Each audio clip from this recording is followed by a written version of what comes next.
आप आ जाए जरा पंजाब हेल्थ कमीशन इंडिकेटर जरा देखे पाकिस्तान के दारो सुनो development and dissemination Punjab health care commission और आप देख रहे हैं मेरा digital channel health care establishment. हाँ जी गौरी साहब बोलो। ये जो व्लॉग है ये तीसरा व्लॉग है इंडिकेटर के सिलसिले का और इसमें हम कोशिश करेंगे कि जो बाकी 11 इंडिकेटर जो है वो बचे हैं वो हम चलो आगे बोलो ना स्टोर करनी है। वो उसका एक गाइडलाइन आपने बना के रखनी है। ये जो आपको नीचे नजर आ रही है ये अद्वियात स्टोर करने के बारे में हिदायत, ये गाइडलाइन ही है। इसको आप एक कागज पे लिख लें, ये इस वीडियो को देख के और आप इसको इनको कॉपी कर लें और लिख के इसकी आप तस्वीर बना के बेशक पिक्चर बना लें इससे और पिक्चर बना के उसका प्रिंट निकाल के आप अपने पास रख लें तो ये गाइडलाइन आपके पास हो जाएंगी। गाइडलाइन क्या है? नंबर 1, दवाएं लकड़ी, स्टील या शीशे के बने कैबिनेट में उर्फ़े तवज्जी के एतबार से रखी जाएंगी। नंबर 2, दवाएं स्टोर करने की जगह को साफ और खुश्क रखा जाएगा। नंबर 3, दवाओं को सूरज की बराह रास्त शुआओं से महफूज रखा जाएगा। नंबर 4, दवाओं को रेफ्रिजरेटर। अच्छा जी ये सुने जी जनाब, अद्वियात स्टोर करने के लिए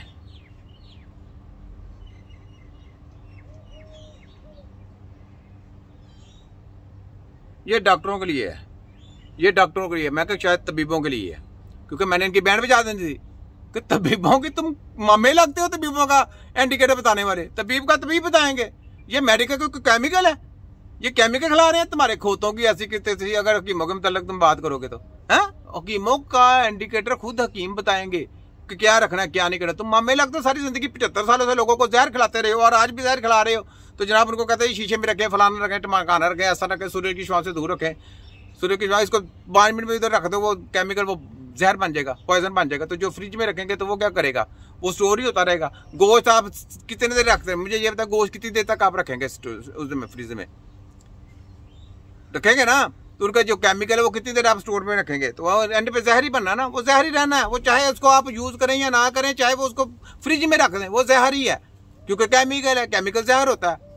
ठीक, इंसानी जिस्म के अंदर केमिकल का कोई तल्लक नहीं। ठीक है, तुम्हारे खोतों की ऐसे तो उसको बता रहे हैं जी इंडिकेटर, ठीक है, मेडिकल को बताते रहे, आगे बताएं, आगे बोले, छोड़े आगे, मैं कीमों की जो है वो आपके मतलब में कोई देखें ठहरे इंडिकेटर 25 अच्छा ठहरे तो फिर उनको ये दिखा दीजिए अच्छा कि जी ये हमारे पास गाइडलाइन मौजूद है और इसी के मुताबिक आपने अपनी अद्वियात को स्टोर करना है। इंडिकेटर 25, मरीजों में डिस्पेंसिंग से पहले रेमेडी की तारीख मयाद चेक कर ली जाती है। तो ये सुर्ख रंग का इंडिकेटर है और इसमें आपको जो है वो आपके मतलब में कोई एक्सपायर्ड मेडिसिन जो है वो मौजूद नहीं। हाँ जी, मतलब का नाम कैसे ले लिया जनाब गोरी साहब आपने, पहले ये बताएं। मतलब के मामे लगते हैं वो, मतलब का कैसे नाम ले लिया। मतलब में तो जो हमने वो कोई केमिकल की दवाई नहीं लेनी यूज, ना हमने कंपनी की यूज करनी है, हमने तो खुद बनानी है। तो उसके ऊपर हम जो डेट है हमें पता कितनी डेट लिखनी है, कितनी देर में एक्सपायर हो जाएगी। मुझे बताएं कितनी देर में एक्सपायर हो जाएगी। ये सूखे पत्ते हैं, ये कितनी देर में एक्सपायर हो जाएंगे। ये पत्ते पड़े हैं, ये सूख जाएंगे, ये कितनी देर में एक्सपायर हो जाएंगे। इसको तो हमने सुखाना है पहले, तो कितनी देर में एक्सपायर हो जाएंगे हैं। उसकी ताकत कम हो जाती है। और कोशिश जब आप मगजियात बनाते हैं ना, उसकी एक्सपायरी डेट होती है, मगजियात की बनानी पड़ती है, उसकी एक्सपायरी डेट लिखनी पड़ती है। बाकी ये जो पत्ते छत्ते हैं, ये जो हम ये जड़ी बूटी इस्तेमाल करते हैं, इनकी एक्सपायरी डेट क्या होती है, तो वो उसकी, अगर आप जब ताज़ी कोई लेंगे ना तो उसको सुखा के जब आप पीस लेंगे, पाउडर बना लेंगे, तो उसको भी आपने सुखाना है, सुखा के फिर आपने यूज करना है। गीली नहीं आपने, यानी तार होगी उसमें नमी होगी तो आपने वो यूज नहीं करनी, उस वजह से यूज नहीं करनी, क्योंकि आप यूज करेंगे तो वो सही नहीं है, वो आपका मरकब सही नहीं बनेगा। तो उसकी हमने क्या डेट लिखनी है, पहले ये बताओ। वो तुम्हारे खोतों की जिसने तुम्हें इंडिकेटर बताए हैं, तुम्हें ये नहीं पता क्या क्या तबीब है, तबीबों का इंडिकेटर तबीब बताएंगे। वो बताएंगे कि 2 साल आपने इसको रखना है, साल रखना है, जितना इतना पीरियड होता है, साल या 2 साल का पीरियड होता है। ठीक है, तबीबों के लिए मैं इंफॉर्मेशन देने लगा हूँ। 6 महीने का आपका पीरियड नहीं, आपकी मेडिसिन का साल का या 2 साल का पीरियड होता है। वो आपने देख लेना, जो तबीब हमारे इंडिकेटर बनाएंगे ना, वो उसके मुताबिक आपने चलना है, इनके मुताबिक नहीं चलना है। इनको खोतों को, ये मेडिकल की तरीम है, इंडिकेटर चलेंगे इनके मुताबिक।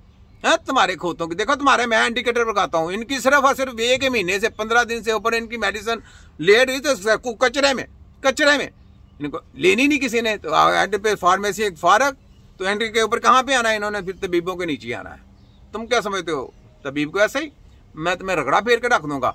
तो ये एंटी कहते हैं जनाब होम्योपैथिक पे लागू होते हैं, क्योंकि वो आप कतरे जो यूज करते हैं ना उनकी दवाइयां यूज करते हैं, ये होम्योपैथिक पे लगते हैं और वो मेडिकल के ऊपर, हकीमों के ऊपर नहीं लगते, तबीबों के ऊपर नहीं लगते। हमने पूरा रिजल्ट ले लिया है, नहीं तो ये कहेंगे ना कि 6 महीने के बाद एक्सपायर हो गई। मैं साल की मेडिसिन 1 साल की पीस के रखूंगा और उससे इलाज करके दिखाऊंगा। तुम्हारे खोतों की ऐसी की तैसी 1 साल पूरा, 1 साल मैं कहूँगा ये देखें, ये मैंने मरकब बनाया है, ये 1 साल पूरा मैं इसको यूज करूंगा, अलग-अलग पाउडर मैं बना के रख दूंगा ना, आप जितनी मुझे चाहिए होगी मैं बताऊंगा। तो ये देखिए 1 साल पड़ा रहता है, ठीक है। सिर्फ याद रखें जिसमें नमी होगी ना उसमें जरा प्रॉब्लम आएगी, याद रखें नमी को जरा आपने कंट्रोल कर लेना, ठीक है।